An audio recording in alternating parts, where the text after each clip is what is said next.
Hello, dear students. I welcome you all and I hope you all are doing well.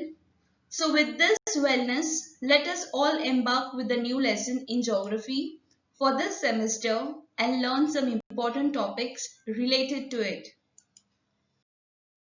So, today we are going to learn a new topic in geography, that is lesson number 4, air pressure. And children, the definition of air pressure is the force exerted onto a surface by the weight of the air. So let's recall. Have you tried the activity that shows air has weight given on your page 16 of your science textbook? So now children, let's see the activity which shows air has weight. Take a long stick and tie a thread at its midpoint. Tie two balloons using threads at the ends of the stick. Remove one of the balloons and blow it up. Now hang it back on the stick. The stick will tilt towards the side of the balloon filled with air because it is heavier. This shows that air has weight. I hope you must have understood the concept of air has weight. Let's move further to know more about air has weight. So children, during this activity, you saw that the balance tipped on the side of the full-blown balloon. This shows that air has weight. Anything that has weight when exerts pressure on the thing that lies below it. So children, why does this happen? It is because air around you has weight and it presses against everything it touches. That pressure is called atmospheric pressure or air pressure, and it is the force exerted on a surface by the air above it as gravity pulls it to earth. The air in the atmosphere exerts pressure on the surface of the earth, as you can see in the second picture. And children, why it is? It is because the gas particles in the air, like particles of all fluids, are constantly moving and bumping into things. They exert pressure.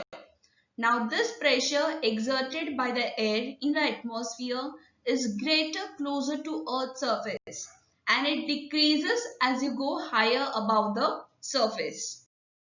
So children, due to this air pressure, various phenomena, what do you mean by phenomena? It means a fact, occurrence or circumstance observed, like storms. Now what are storms?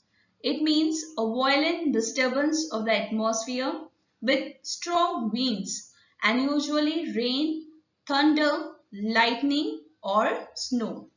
Then precipitation. What is precipitation, children? It is rain, snow or any kind of weather condition, etc. occur in the atmosphere. Children, there are variations in air pressure. And as you know that there are 3 points given in your textbook. So we are going to see them one by one.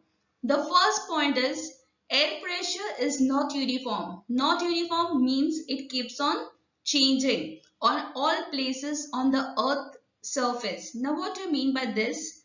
The air is not equally distributed on the surface of the earth, and because of it the air pressure keeps on changing from time to time, and thus the altitude of a region, temperature of the air and amount of water vapor in the air are some factors influencing air pressure.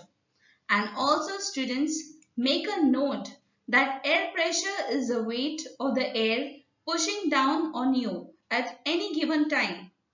This changes from day to day. So dear students, there are various factors responsible for the variations in the air pressure. And with this, I hope that the concept of variation of air pressure is clear to you all as we move ahead. So now let's see altitude of the region and air pressure. Portion of dust in the air, water vapor, heavy gases, etc. is higher in the air closer to the surface of the earth. So children, the proportion of dust, water vapor and heavy gases decreases with the increasing altitude. Now children, why does this happen? It is because as the altitude increases, the amount of gas molecules in the air decreases, and because of it, the air becomes less dense than air nearer to sea level. As one moves higher and higher from the surface of the earth, the air becomes thinner and thinner. Now children, why does this happen? What may be the main reason for this? Now it is because as the altitude increases, the amount of gas molecules in the air also decreases and the air becomes less dense than the air near to the sea level. This is what meteorologists and mountaineers mean by thin air. Now the thin air exerts less pressure than air at a low altitude. This is because due to the low air pressure. As a result, the air pressure decreases with increasing altitude.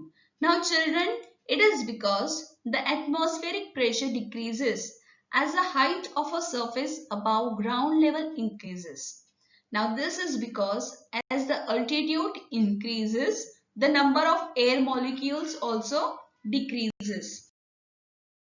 So children, I am going to display a picture and you are going to observe this picture first. Observe the picture carefully, children. Can you see air molecules which are in blue color? Right. So here in this picture, where the molecules are near to the surface of the earth, the air is denser, whereas the proportion decreases with the increasing altitude.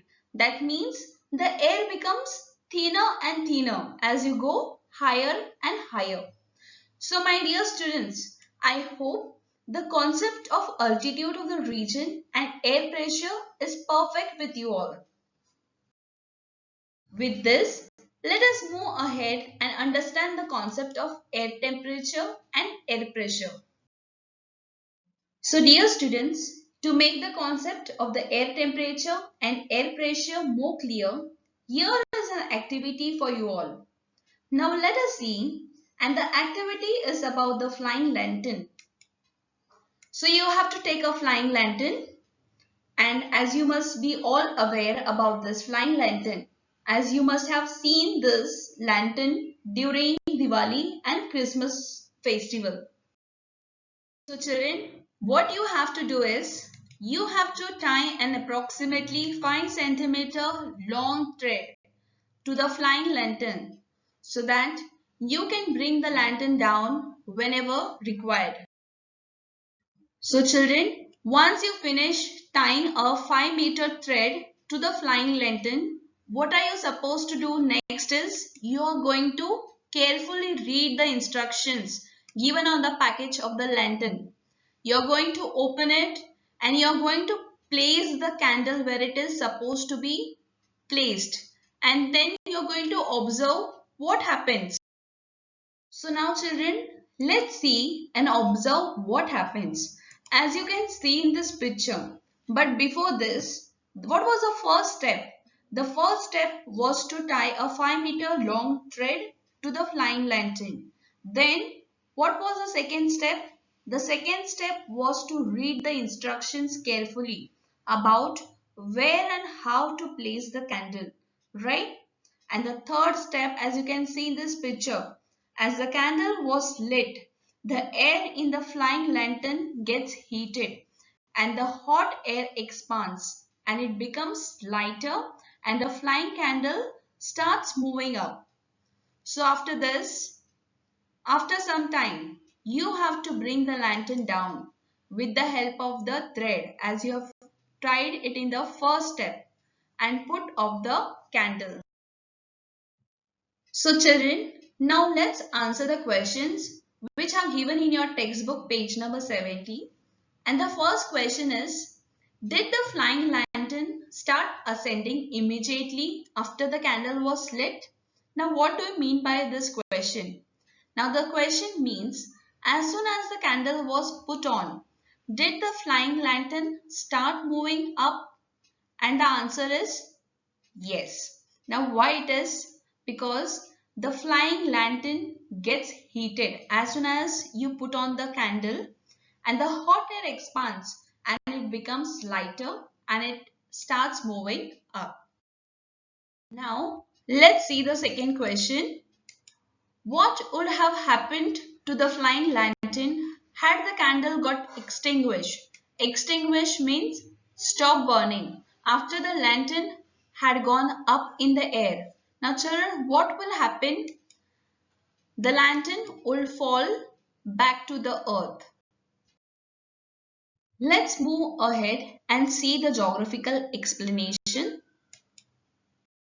Children, in your second activity, the air in the flying lantern gets heated once the candle is lit. That means once the candle is put on, what happens? The hot air expands. It becomes lighter and it starts moving up. And therefore the lantern is also lifted up. Lifted up means to move something to a higher level.